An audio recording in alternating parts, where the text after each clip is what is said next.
तरुण मोहम्मद का नमस्कार, आदाब, सत श्री अकाल। दोस्तों, आज मैं आपके सामने अपनी जिस स्वरचित कविता का पाठ करने जा रहा हूँ, उस कविता का शीर्षक है इस शहर से दूर। आज से तकरीबन 25 साल पहले मैंने इस कविता को लिखा था। उस दौरान मैं मुंबई में स्ट्रगल कर रहा था बतौर लेखक निर्देशक। अक्सर मेरा ख्वाजा अहमद अब्बास साहब के घर आना जाना होता था। ख्वाजा अहमद अब्बास साहब के बारे में तो आप जानते ही हैं। ये वही मशहूर निर्माता निर्देशक हैं जिन्होंने सदी के महानायक अमिताभ बच्चन साहब को अपनी फिल्म में पहली बार ब्रेक दिया था, साथ हिंदुस्तानी में। अक्सर मैं उनके घर आया जाया करता था और पहली बार इस कविता को मैंने उनको सुनाया था।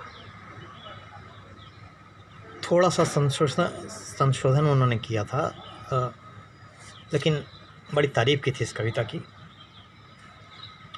मैं चाहता हूँ कि आज मैं उसी कविता को आपके समक्ष पेश करूँ। इस कविता का शीर्षक है चलो कहीं और चलें। इस शहर को छोड़कर चलो कहीं और चलें। इस शहर में है जहर भरा, चलो कहीं और चलें। इस शहर को छोड़कर चलो कहीं और चलें। इस शहर में है जहर भरा, चलो कहीं और चलें। मुद्दतें गुज़र गईं मगर एक ठिकाना न मिला। मुद्दतें गुज़र गईं मगर एक ठिकाना न मिला। इतने बड़े आसमां में भी एक छोटा सा आसमां न मिला। नीले आसमां को छोड़कर चलो कहीं और चलें। इस शहर में है जहर भरा, चलो कहीं और चलें। सूरज हर रोज़ निकलता है मगर सूरज हर रोज़ निकलता है मगर धूप का एक टुकड़ा न मिला। सूरज हर रोज़ निकलता है मगर धूप का एक टुकड़ा न मिला। मेरे आंगन के सिवा कहीं भी अंधेरा न मिला। इस अंधेरे आंगन को छोड़ चलो कहीं और चलें। इस शहर में है जहर भरा, चलो कहीं और चलें।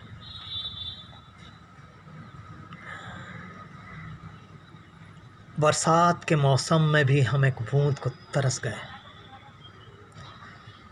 बरसात के मौसम में भी हम एक बूंद को तरस गए।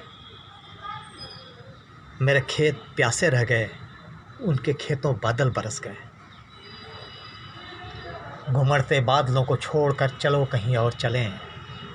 इस शहर में है जहर भरा, चलो कहीं और चलें। उनके अनाज गोदामों में सड़ गए। उनके अनाज गोदामों में सड़ गए मगर मुझे रोटी न मिली। उनके अनाज गोदामों में सड़ गए मगर मुझे रोटी न मिली। लिबासों में ढक गए सभी, मुझे लंगोटी न मिली। इस घुटन भरे शहर से दूर चलो कहीं और चलें। इस शहर में है जहर भरा, चलो कहीं और चलें। बहुत बहुत धन्यवाद।